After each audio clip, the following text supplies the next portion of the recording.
Fire it up! Fire it up! Fire it up! Fire it up!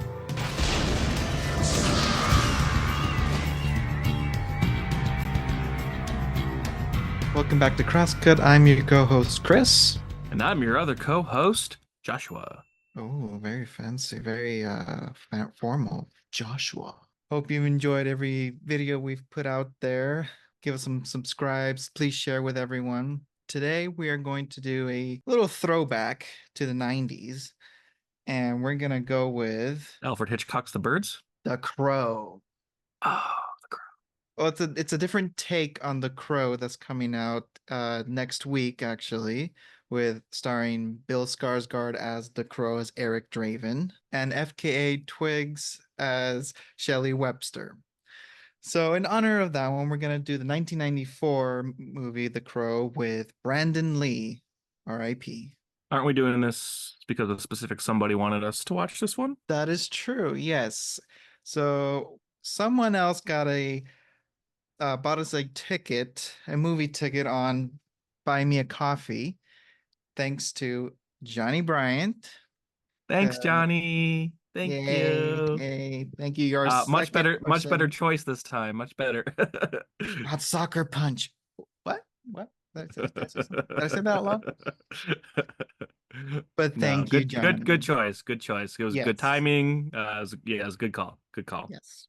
Right before I mentioned, Johnny, you did say R.I.P. Brandon Lee, which, yes, that's, one of the most infamous things about this movie is, the on-set incident that obviously happened in 1993 that caused the main Hmm. actor his life, Yeah. sadly, and also just the legacy that was left not only by him but his father, who also That's died right. young, the very Also, famous Bruce Lee.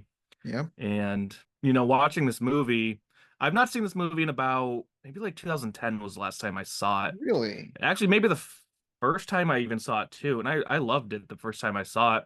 I feel like I remember watching this Huh. movie around 2010 on Netflix when I used to have like Nintendo Wii, when I used to stream Netflix on Oh, Nintendo wow. Wii. Remember those days? Yeah. Yeah, yeah. And this was like early Netflix streaming, so they just Mm, had a bunch of like movies on there, and this was, I was yeah, watching a bunch of stuff, and yeah. The Crow was one of those movies that I ended up watching, and I loved it. It was so Oh, visual. You mentioned yes. Gothic. I kind of thought noir throughout the movie as well, Well, you kind of can like a even noirish see. feel. Okay, I can Because see the even the director, noirish I read feel. I read that the director even wanted to do this movie mostly in black and white originally, Hmm. and only some sequences have color. So I think there was that kind of feel to it. Obviously, it's based off of a comic book, I so was gonna that say, yeah, also and plays into it. the comic book is actually in black and white. So yeah, I can see why he would want to do it like that. I've always loved The Crow. Like I remember watching it as a kid, and it was like, it is amazing. I First of all, the acting is, I mean, it's Brandon Lee. It's like right after his dad. He I know that in most of the scenes he's just a normal acting for it, but in only in the fight scenes, you do see his martial art come out, but he doesn't like overdo it either. Oh my God, I've loved this movie so much that I didn't even bother for like the sequels or anything like that, because nothing can top the very first one.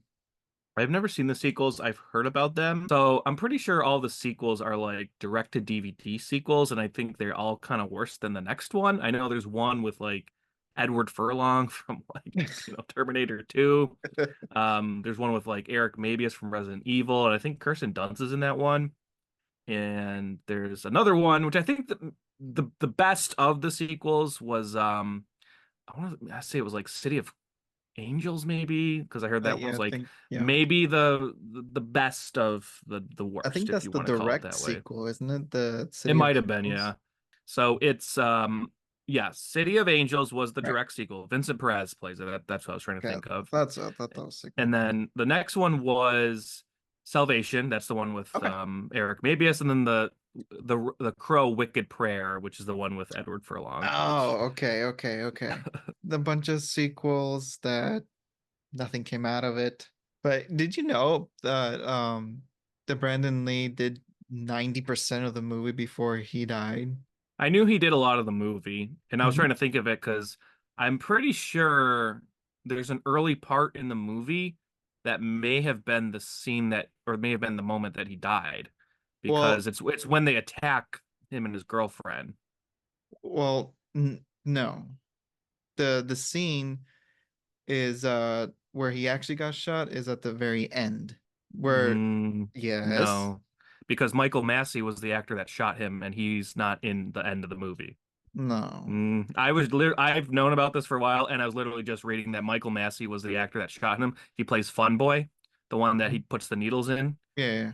And there's a scene if you watch that sequence that kind of in the beginning when they're attacking them in the apartment, he's the one Mhm. that shoots him and makes him fall out the window. And Michael Massey, I mean, I was literally reading this. He was having nightmares decades after this happened because he's the one that shot him. So I don't think it's him at the end of the movie. I'm pretty sure it's the sequence when they're getting attacked in the apartment. Uh, Again, I could be wrong, but I know as it's far that as actor, and that actor's not right. at the end of the movie. Well, as far as I know, I thought it was when the scene where he when everyone is shooting at him when he's standing on the table. No, That that's was not that. it. And That's not that that scene. That's definitely not that scene. I'm sorry. I'm positive of that. It's definitely because it's Fun Boy is the one that shoots him because it's Michael Massey. That's the actor. He's the one that actually did it. It's a whole okay, thing. So okay, that's not that scene. Sorry. okay, okay. The he did do most of the scenes of the movie. I remember that and that uh all this all the scenes where you don't really see his face is the stunt double.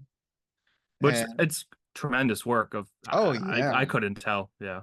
I know. I I mean, mean, it helps when it's a trying lot of shadows right. and stuff Then like you can't that, really long see his hair, face. Even plus when there's you're doing makeup. his makeup, that's the stunt double Right. too. You know, you don't see his face at all.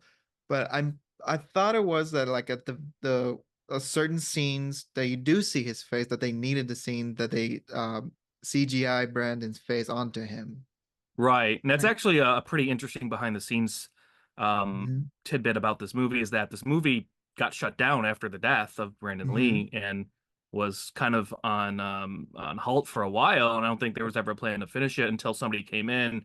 And then there was like this CGI company that actually came in Yeah. and did a lot of stuff. And of course, this is Right. like 93, 94 when CGI is really starting to take Eh, off. So yeah, I mean, you do see some CGI at like at the very beginning of the movie, but for like putting his face on the double, like you couldn't really tell, you know. yeah.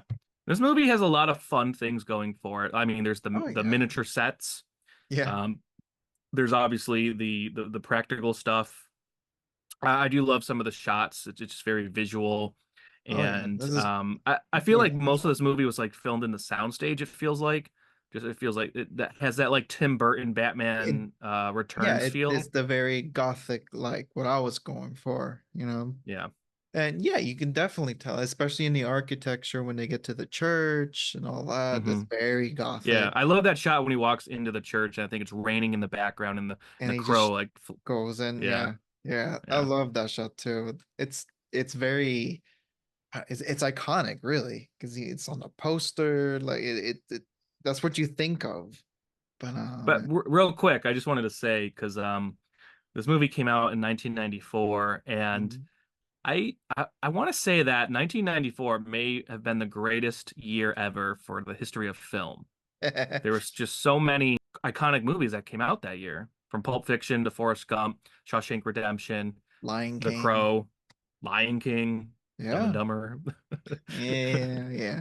But no, I mean, you're just right. A the lot of amount of them, iconic movies that came out in 1994, and they're it's insane. still talked about a lot today.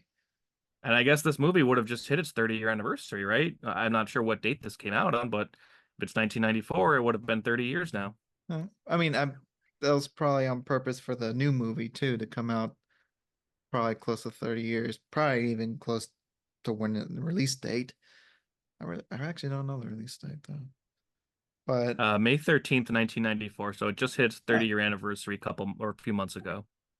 so it is a good time to release the new one. Well, Um, it's been almost 20 years since there's been even anything Crow related. that's true. We gotta talk about the music. Oi, Yeah. The music. So when I was watching the movie, Hmm. there's this actually really cool thing for anybody that owns a Apple TV and you Hmm. have AirPods. You can actually watch the movie on your TV, but listen to it on your AirPods. So it's actually really Nice. cool. So it makes it Nice. sound like surround sound. So when I was listening to it, first off, yes, the music's amazing. Just the sound Oh yeah. design in this movie is actually really, really good. But yeah, I love the music, especially the moments where it's like when they're at like the cemetery. And there's more of Mhm. like the slower kind of stuff. I really like that. And then I do like the like kind of more heavy metalish stuff that's in like the club Oh scenes and yeah. stuff like that. And I feel like every scene there's kind of some music going on to There kind of is. complement the scene. There is. Yeah. And uh the I like the way that, yeah, you said the metal part, and it's always with him doing in either a big action scene or like the club or the just him actually playing the guitar. Hmm. It just really fits so well. Well, I have it for Julie because we both love this movie so much. Is Mm, the Return to the Grave song, which is mm, pretty much what it keep the one that keeps appearing in every other scene. hmm. Um, I think that it's so actually that song specifically always shows up when it's a very dramatic scene or very Hmm. heartfelt, like when he saves Sarah and you Hmm. just hear it slowly come in, and then the famous line, "It can't rain all the time." Hmm. Right. And like you said, at the grave site as well, when Mm. he sees Shelly again. Mm. But it's so good. I even have it on my playlist too, like several songs from the movie actually. I don't know if you noticed though, like talking about the characters, the cop, Hmm. Yeah, Ernie he Hudson. Ernie Hudson, yeah, that he I couldn't help but laugh when when Eric Draven goes into his apartment and are you some kind of a ghost? Are you some kind of ghost? Boo. Like Ghostbusters?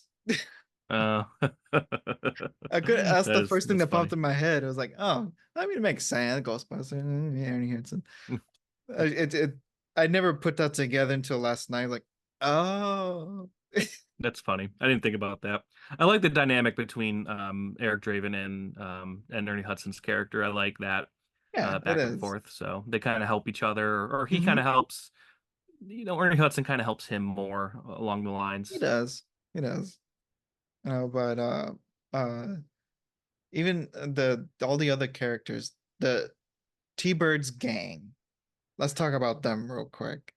Well, I just want to talk about T-Bird really quick because so when I was watching the movie, I was like, man, I recognize that actor from somewhere, Hmm. and I'd seen the movie before, but I was like, how do I know him? And then it clicked. I was like, oh, that's the guy from the Warriors. Warriors, come out to play. Warriors, come out and To play. play. But Yeah. Oh, also, damn. yeah, that's him. And then there's another movie that I actually knew him from even before that. I don't know if you've ever seen the movie Dreamscape with Dennis Quaid. No, I That's a never great saw that one. that's a great movie. Maybe a future episode too. Okay. So, but yeah, so he was great. And then yeah, his gang, which was played by Michael Massey, Fun Boy, Homeboy. Tin Tintin, Tintin. was the Yep. guy with the knives. And I like how, And everything kind of comes back against them. Tintin right. had knives, he gets killed with the knives. Michael Knives. Massey, he was Fun Boy was Gets kind of like needles. yeah, drug user, so he got So killed he with gets that. stuck with And I needles. love how the crow has his signature Signature. calling. Yeah. And the favorite one is definitely the fire. That was the Oh, coolest for one. sure. Yes, yes. The blood one on the walls, like, it's okay. But yeah, definitely the fire one, it gives that big message. The crow was here. But then you have Skank. I feel like a little worm on a big fucking hook. Skank. My Like, AKA my nickname for Chris. ha ha ha. But then I didn't put it together, like, so I'm guessing that Skank was the one who actually threw him out the window. I thought he got shot and he fell back into the window. I thought that was how it happened. No, no, they threw him out. Well, he gets shot. Maybe Yes, he he did gets get shot. thrown out. Well, first he gets stabbed by Tintin. Then they string him up like this and they shoot him. And then they drag him out and then throw him out the window. See, I thought the thing with Skank was that he was the one that got to his girl because they each That have was their own everyone. thing. Because if you paid attention during that scene, everyone's on top of her at one point. It's a very disturbing scene. Let's put it at that. The way he dies, that's what happens. He gets stabbed, shot, and thrown out the window. Yeah, he goes through all that, and that's why I couldn't remember who actually throws him out. So that's kind of what made sense for me that how Skink died, getting thrown out the window. Like maybe it was True. actually him and T-Bird Right. who throw him out. Right. And everything kind of goes in order then. If Knives was the first one to kind of stab him, then or Tintin, he gets killed Mhm. first, and then Fun Boy, and then Yeah. T-Bird. I was laughing Whatever. my ass off with Gideon though, in Gideon's shop. Because of Mm. is it stabbed the window? Oh, shit on me, shit on me. I don't know, it's just funny to me. And how he was just playing with him at the beginning. And then we have our main overall villain played by Michael Wincott, who has one of the most iconic voices in Hollywood. It's Oh funny yeah. because I was just watching the movie Nope like a few days ago, and he's in that Mhm. movie, and I was like, man, I know him from other things like Alien Resurrection, and then I forgot. Oh right, The Crow. Yeah, the Crow. And he's also in the Three Musketeers. Oh, the '90s Three Musketeers. Yeah, with Was he Crystal the Ball. villain? Yeah. He's the one with the Yeah. eye patch. Okay. Yeah. Wait, He plays in like a good villain because he's got the yes. voice. Well, speaking of that, in the Crow, he has, his collection of swords and whatnot, right? The Hmm. sword that he uses to kill Gideon is a gold handled saber, which I think is funny because that's the same sword that he uses in the Three Musketeers. Okay. And Yeah. how could we forget, which I totally forgot, Tony Todd is in this movie, Candyman. Oh, yes, yes, of I did course. not when he came on screen. I was like, oh, Tony Todd. I totally forgot he was in this Yep. movie. I forgot he was in this too. Yeah, I was like, oh yeah, Candyman. The characters are written very well. Oh, 2 Halloweens ago, I dressed up as the Crow. Oh, I think I do remember that. I think I remember you sending me pictures of it.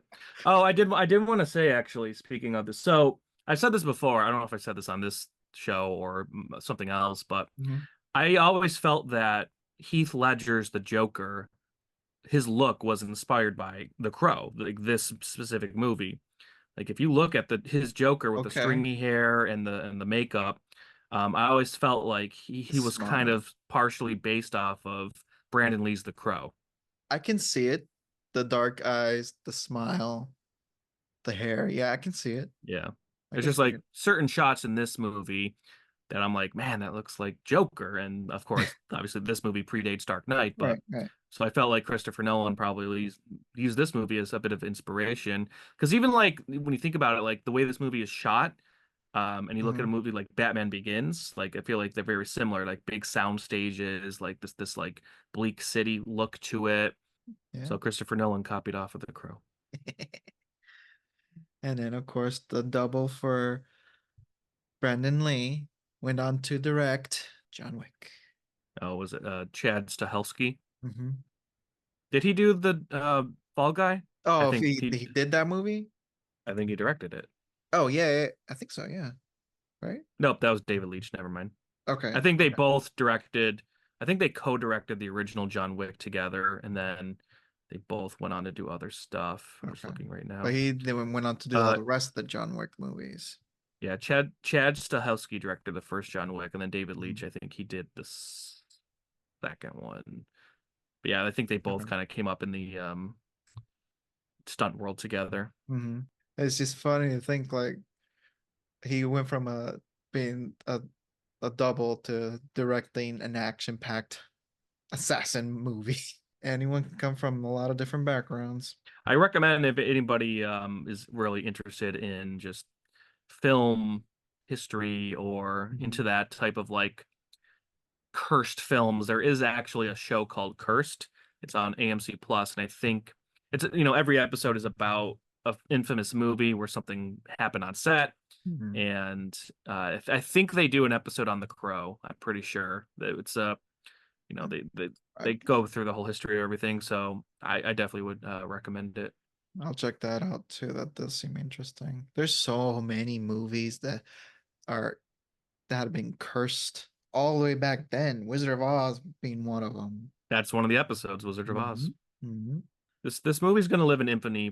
This movie's going to live in infamy for two reasons. There's the obvious death of Brandon Lee that Mm-hmm. that's very, very well known, and then there's the movie itself, and the movie holds up, and I think it's considered a cult classic or just considered a classic. It's a very well known movie. I mean, hell, in the show The Office, they asked Dwight what his favorite movie is, and he goes, The Crow. Dwight, all-time favorite movie. The Crow. So, uh, yeah, this movie, 30 years and it's still rocking. Oh yeah. It's sad to think, what Brandon Lee's life could have been Yeah. if this didn't happen, which, not to go too much deeper into, the stuff that I was reading, but the whole decision to have him, uh, the character to get shot was a last second decision by the director, apparently. So, Mm, and yeah, I was reading that Michael Massey, the guy that actually shoots the prop gun, yeah. like decades later, he passed away in 2016, unfortunately. Oh, I didn't know. But he said he still had nightmares like I decades later mean, I about that kind of stuff. it makes sense. I mean, it's something that scarred him. He He worked he with actually the guy. he took a year off of working just because Mhm. of it. And then I was looking at the girl that played Sarah, the Yeah, younger girl. She didn't do anything pretty much after this movie, and I think it maybe was probably because of what happened. that was probably trauma. Yeah. Because I guess I was reading she had to go, to set like the next day or whatever or Hmm. something like that. And, so of course she was doing like a emotional scene with the character, and it was basically just her doing it with the stunt double. Yeah, but it So, was a I real mean, feeling. lives were obviously affected Oh in yeah. multiple ways through this. And it's just I think the weirdest part for me is it's it's just the fact that, Brandon Lee and his dad, Yeah. it's like this connection of these two iconic people dying young, and is it almost like an actual curse, which I don't Yeah. believe in that, but it just goes into the superstition of it all. Go watch The Crow, the 1994 version, before you watch the new one coming out this year, next week actually. Just enjoy both. Like I'm going to watch the new one. I'm have my opinions about it because it's a little different from Brandon Lee's, but I'll Well, you still haven't watch. even seen the movie yet, Chris. I know, but I've seen the trailers and it's very different. So I'll watch them. I'll form my own opinion after the movie. This one, it's like you said, it's a classic, a cult classic, however you want to put it. It's amazing. It's heartfelt. It's got great story. The characters are awesome. Very well written. Go watch it, please. In honor of Brandon Lee, please. Cut print. Moving on.